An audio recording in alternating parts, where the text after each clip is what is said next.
Добрый день, уважаемые телезрители и радиослушатели. В эфире программа «Якутск сегодня». У микрофона редактор Мария Ким. Со мной также мои коллеги Ольга Степанова и Максим Владимиров. Сегодняшний наш выпуск посвящен Татинскому улусу, уникальному уголку природы и культуры. И в этот день мои коллеги сейчас находятся в Татинском улусе, встречаются с гостями, ведут прямые эфиры. И у нас здесь в Якутске тоже мы начали прямой эфир в программе «Якутск сегодня», пригласили представителей из Татинского улуса, и мы погрузимся благодаря им в атмосферу этого удивительного улуса. Узнаем, чем дышит его земля, как живут его жители, как идет подготовка к играм Манчары, познакомимся с местными ремеслами и культурными особенностями, а также услышим истории людей, которые делают Татинский улус поистине уникальным. И один из них – это представитель, который действительно уникальный по истории своей жизненной, Егор Егорович Борисов, отличник здравоохранения Республики Саха-Якутия, Российской Федерации, заслуженный врач Республики Саха-Якутия, доктор медицинских наук, почетный гражданин Октябрьского наслега Татинского улуса, представитель землячества Тата. Здравствуйте, Егор Егорович. Здравствуйте. Сегодня у нас также в гостях Степанова Марьяна Вячеславовна, руководитель комиссии по брендированию игр Манчары в Татинском улусе, мастер народных художественных промыслов Республики Саха-Якутия, заместитель начальника Улусного народного дома творчества. Здравствуйте. Здравствуйте. Приветствую вас у нас в студии. Спасибо, что пришли к нам в гости. И, конечно же, у меня первый вопрос. Чем сейчас живет и дышит Татинский улус? Последние новости. Добрый день. Мы готовимся к такому масштабному событию. Мы все очень волнуемся. И 2 года назад, когда объявили нас победителями, которые будет организовывать непосредственно эту игру, мы уже стали разрабатывать концепцию, как это все пройдет, и что там будет, и что мы ожидаем.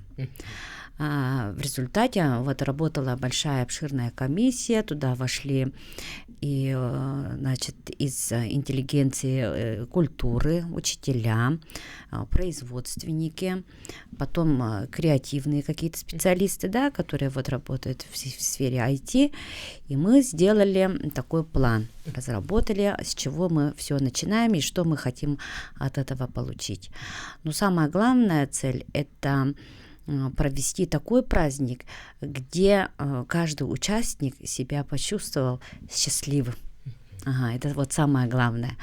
Потому что, когда проводятся национальные игры, сам Платон Аюнский писал, что национальные игры – это часть нашей культуры. Об этом он написал якутские сказки. Про Аланхо он же написал, у него научные эти статьи есть, и там прям прописано, что якутские национальные игры являются непосредственными носителем нашей традиции. И в результате мы разработали план действий, назначили ответственных, и сейчас мы уже пришли к середине. Первым делом мы объявили конкурс маскотов. Это будут талисманы игр Манчары. Маскоты разработала наша землячка, она сейчас студентка, Сайнара Даргуева, и теперь эти маскоты уже в работе, уже как 1,5 года. И отрадно то, что приняли участие в разработке этих маскотов и администрация Татинского улуса, общественность, и, конечно же, сфера сейчас бизнеса активно пропагандирует и продвигает эти талисманы. Теперь второй вопрос, это вопрос был разработки и создания гимна специально для игр Манчары. Это же здорово, да? Вообще в истории игр не было гимна. И в этом году была создана комиссия при Министерстве культуры под руководством нашего министра.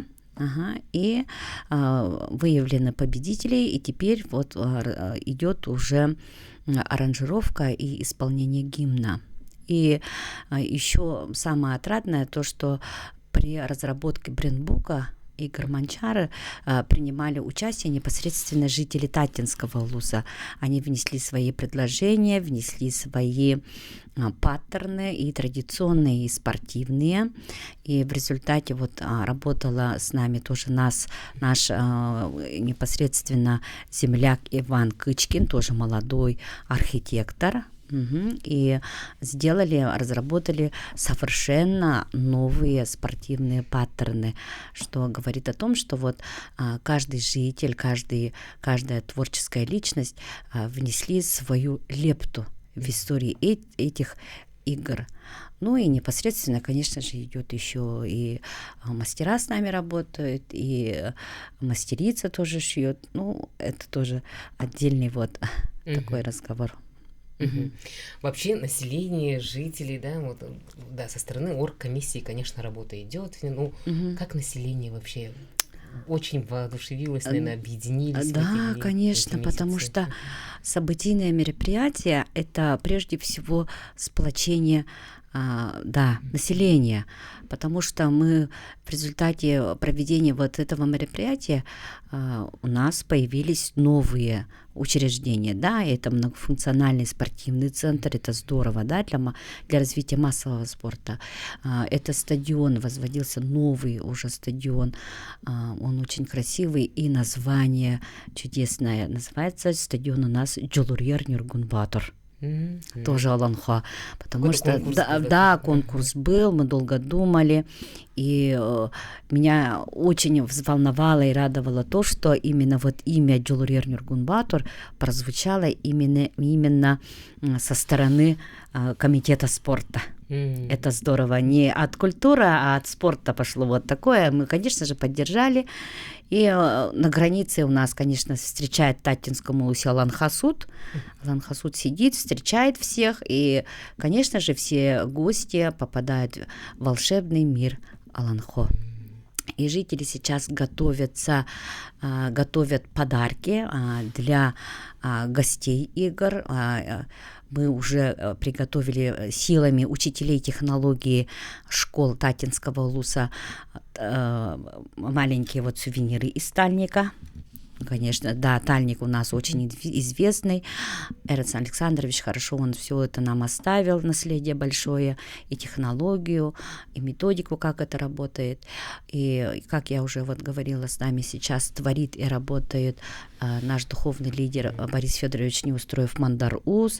И в знак этого мы еще приготовили пятиглазый оберег из бересты. И очень тоже отрадно, что это подготовили все учителя с детьми.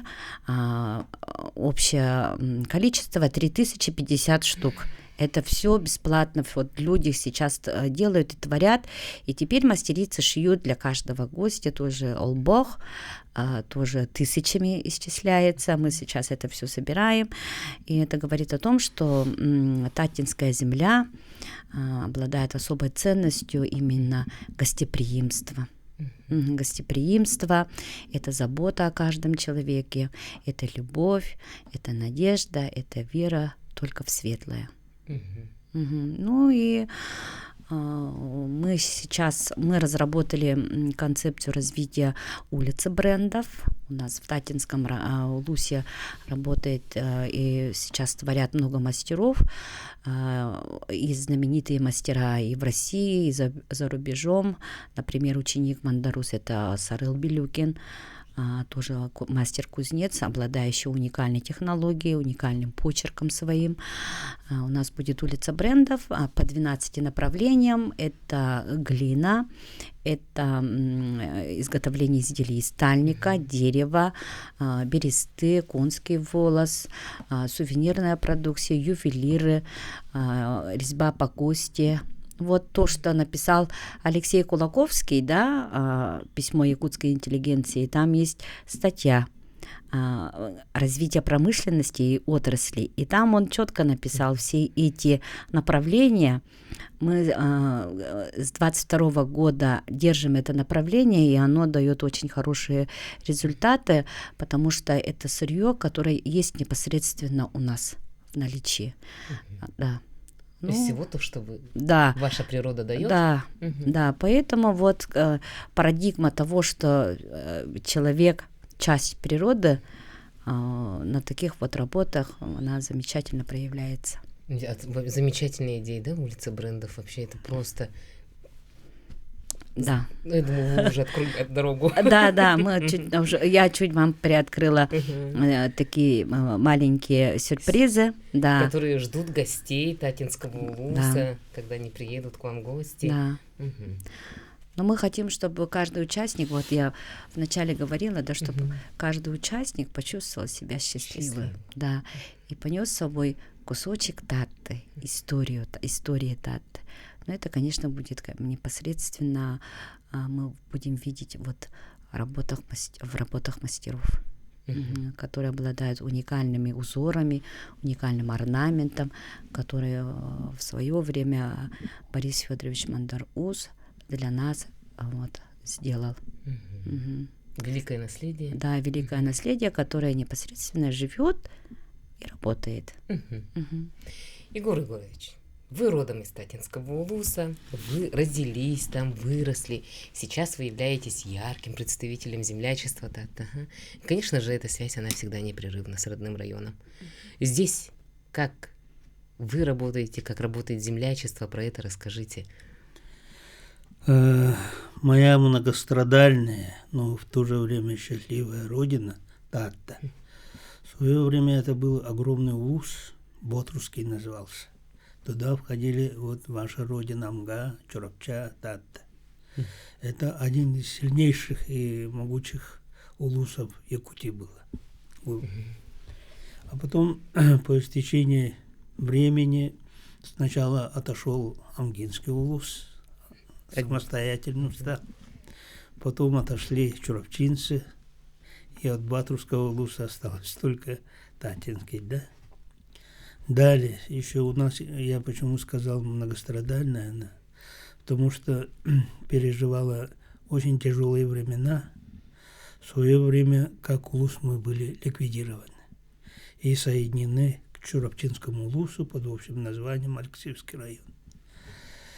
Всю администрацию, все организации, предприятия и так далее переехали в Чурапчу. Адыкель стал пустым. Остались две организации. Это кинофикация и лесничество. Остальное все переехало туда. Это был ужасный удар по населению. Население страдало от этого. Названия потеряли и так далее. Улус потеряли. И репрессия нас здорово скостила, да. Вот по Якутии нету такого района, улуса, где такое количество людей было, пострадали от репрессий. Более 400 человек с одного улуса. В том числе вот великие наши люди. Даже вот Жаксагонский улус, на слег возьмите, да, это, сейчас Боробул, населенный пункт Боробул. И здесь более 60 человек с одного маленького наслега было репрессировано. В том числе и Великая Лампа. Вот какой удар был нанесен по Татинскому улусу. Затем я вырос в советское время, и вот с возрастом я все это анализирую, да. Руководство наше местных не ставили. Райком, первые секретари райкома, все приезжие люди были. Председатели райисполкома были все приезжие люди. Местных не стало. Из 3 совхозов только один совхоз Татинский вот возглавлял Кашкин. Остальные это, по большому счету, люди, которые, давно переехали в Татту, да, но стали этими. Единственным человеком, который вот после всех этих, председателем райисполкома работал, это мой отец. И то совсем короткое время. Потом его оттуда забрали. Вот такая история. Потом мы были еще обвинены в бандитизме. Статья очень серьезная. И пострадали там молодежь. А была просто банальная драка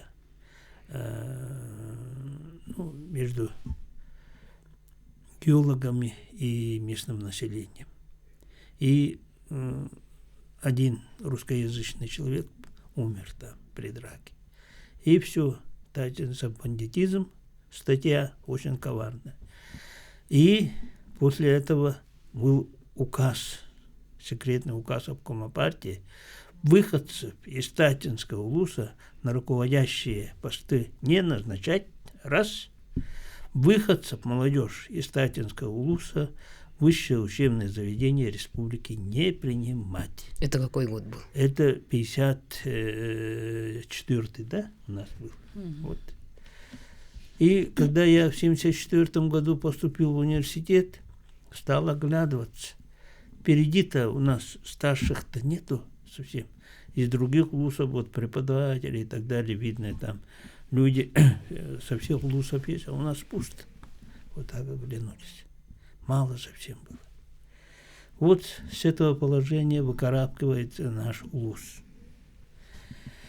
Сейчас есть молодежь, которые вышли, которые образование получили, очень достойные люди и руководят улусом. Нам Татинский, это название Татинский вернули в 92 году, да? Вернули. До этого мы были Алексеевский. Это Алексеевский, почему? В честь кого? Петра Алексеева, революционера, который вот высказал идею, что революцию сделает могучая рука рабочего класса. Ленин, опираясь на это, когда революцию делал, на его этом выводе, да, ну, сделал революцию, опираясь на рабочих. Крестьяне – это не революционный класс. Вот так вот. Поэтому мы здесь и есть улица Петра Алексеева, и Алексеевский район наш, но потом вернули. Это была большая радость для нас. Мы возгордились очень возвращением своего исторического названия и улуса. Так, далее. Землячество наше, одно из самых старших по возрасту, скажем, да, среди других улусов. Мы улус такой, что мы все время, как говорится, битые были, поэтому сплоченные. Это дает тоже. Но, к сожалению, вот в последнее время на высших эшелонах власти, ну, в качестве первого лица у нас нету никого, да. Хоть как говорим, но когда выходцы все равно свою родину берегут и стараются как-то помочь. Вот два улуса возьмите, Татинский и Чуровчинский.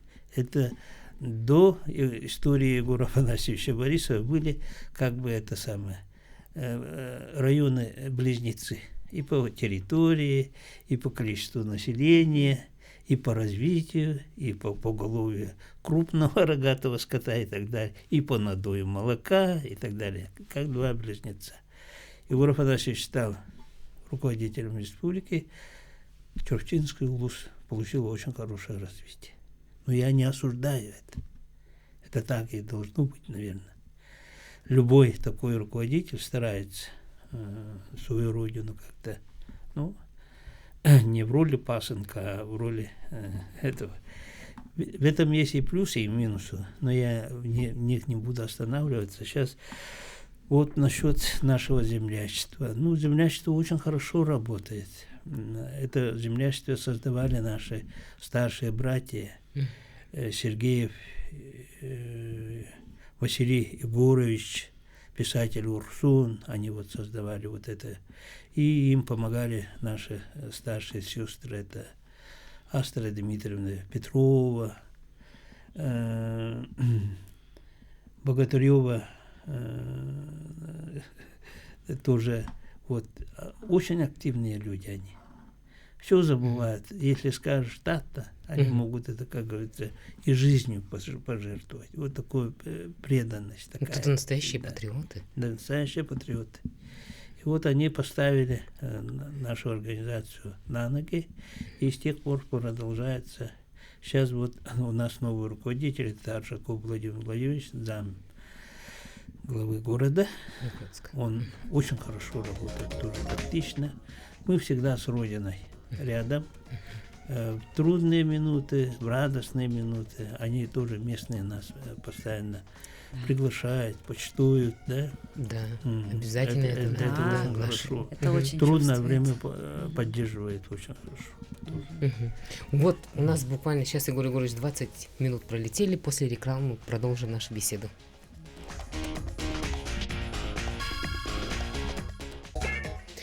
Еще раз добрый день, уважаемые телезрители, радиослушатели. У нас в гостях представители Татинского улуса. У нас сегодня весь день посвящен Татинскому улусу. И вот сейчас мы до ухода на рекламу Егор Егорович рассказывал про землячество, о том, как они работают, поддерживают друг друга, несмотря на то, что вы уже давно проживаете в Якутске. Так, продолжим. Поддерживает. Сейчас Владимир Владимирович Аржаков возглавляет, тоже, да, вот яркий представитель. Да. Землячество, в общем, молодцы. Здесь, это общественная же нагрузка, да? Да. Люди жертвуют деньгами и так далее. В том числе и я, это самое уже, который год, 6-й год фонд создал для своих студентов, выходцев из Чергоха, да? Ну это вот смотри, это же патриотизм. Да, Это же патриотизм. Да. Я хочу это именно, чтобы моя молодежь из Чергоха вышли патриотами, чтобы они почувствовали, что у них есть родина, что я материально их поддерживаю. Поддержка. И создал фонд Оку Юрдутурара по одноименному так, рассказу Платона Алексеевича. И каждому студенту, 10 студентов у меня ежегодно получают по 10 тысяч стипендий, да? Это каждый год я выдаю. День рождения Платона Алексеевича Юнского. 10 студентов, да, по 10 тысяч, это да, уже 100 тысяч, да, Егор Егорович. год это 100 тысяч, а за 6 лет оно вышло 60 тысяч, 600 тысяч. Вот так вот. И оно будет продолжаться однозначно. Так, и я считаю, Татту, да, это духовность всего якутского народа. Всего якутского народа. Если Татту не будет, да, не будет и якутов, якутского народа. Исчезнет. Поэтому это колыбель духовности якутского народа. Татта. Почему она вот такая стала, да? Потому что, во-первых, природа сама по себе, вода, воздух, солнце и так далее, цветы и так далее, наша речка Татта, хотя она не такая уж многоводная и так далее, да, но до того она красивая и так далее. Я это особо остро почувствовал, когда вот Ельцин приезжал, СЭХ был же у нас республиканский, там же Ельцин участвовал, и очень много народу приехало. Те года это самое, условий, конечно, никаких не было. Люди приехали со своей палаткой и останавливались на берегу Татты, купались, отдыхали. Какие они довольно уехали оттуда, воодушевленные. Я даже пример приведу. Есть судья Верховного суда, Сотников Александр, бывший судья.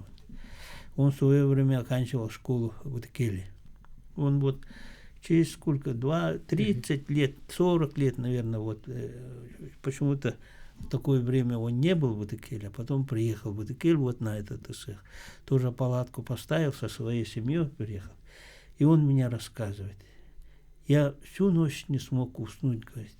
У меня перед глазами, как фильм, все мое детство икельское вот прошло, говорит. Какие мои счастливые годы.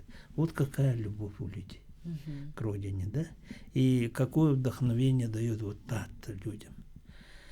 Природа очень красивая, хотя огромных у нас аласов и так далее нету, но классические якутские аласы это. Нежная эта природа. Оно само по себе дает. И люди, конечно, люди. Потомки этих вот великих якутов. Они сами по себе сохранили якутский язык очень хороший.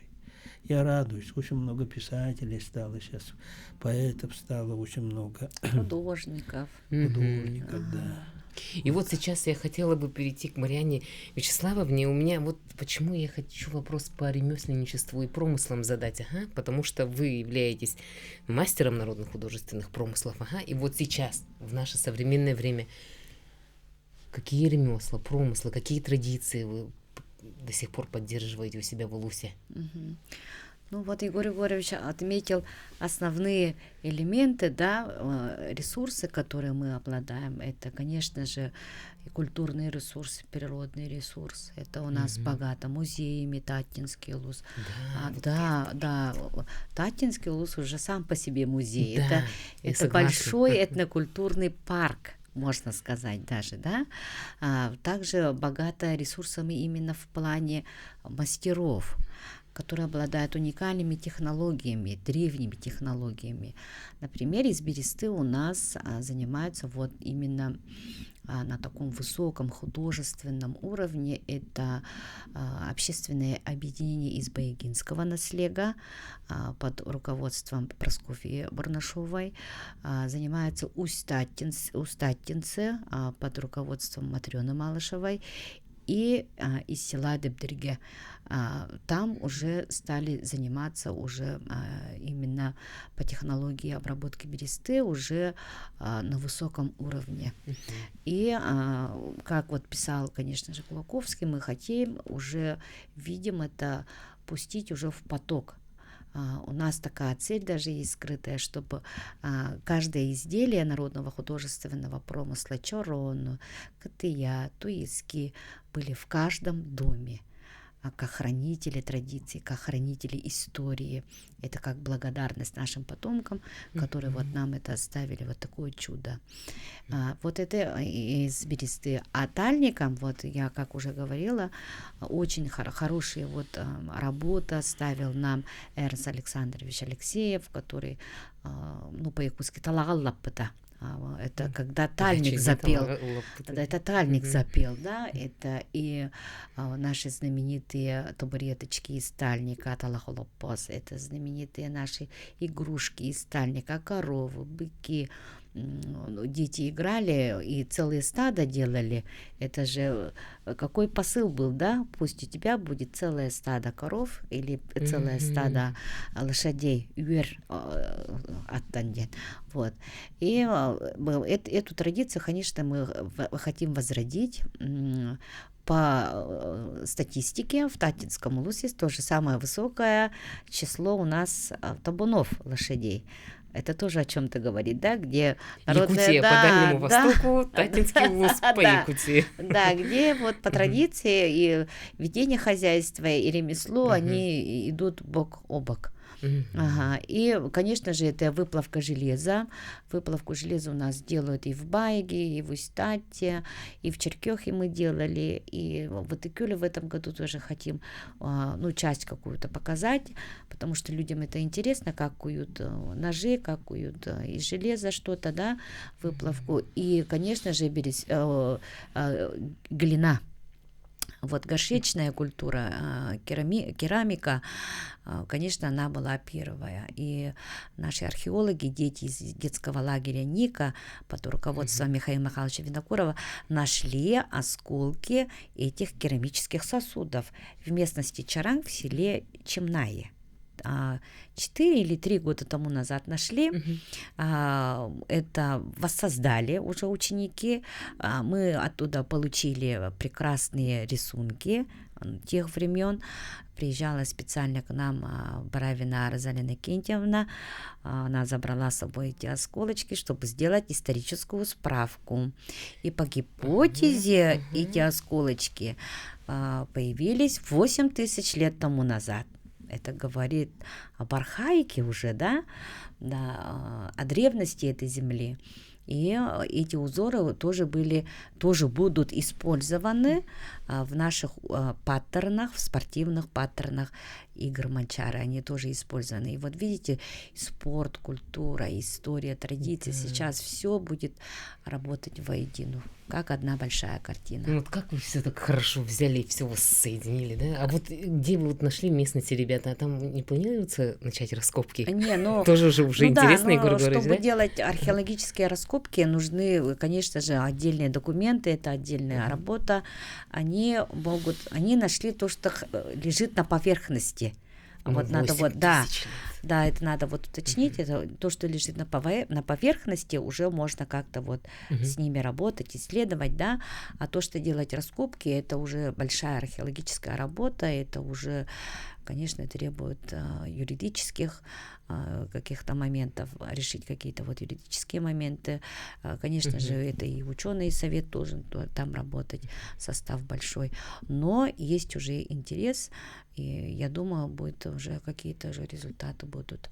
Но то, что вот нашли наши ребята, нашли учителя, мы это все воссоединили с архитекторами, с текстильщиками, это все сейчас будет уже во благо народа, потому что культура — это, конечно, блага народа. Да, конечно.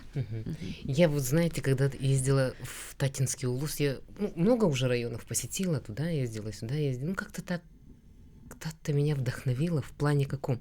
Я ехала в машине от Чуларгу Васик. Ехала в машине, и столько памятных мест. Вот и тут памятное место, там памятное место. Я говорю, ни разу такого ни в одном районе я не видела. Везде история. И эту историю так хорошо храните, так ее передаете с поколения в поколение. Другие районы передают, ну вот прям буманно памятное место, там памятное место, Черкех, везде. И вот я прям очень надеюсь, что я на Манчары съезжу. А вы, Егор Егорович, планируете поехать на Манчары? Да, поеду, конечно. Обязательно.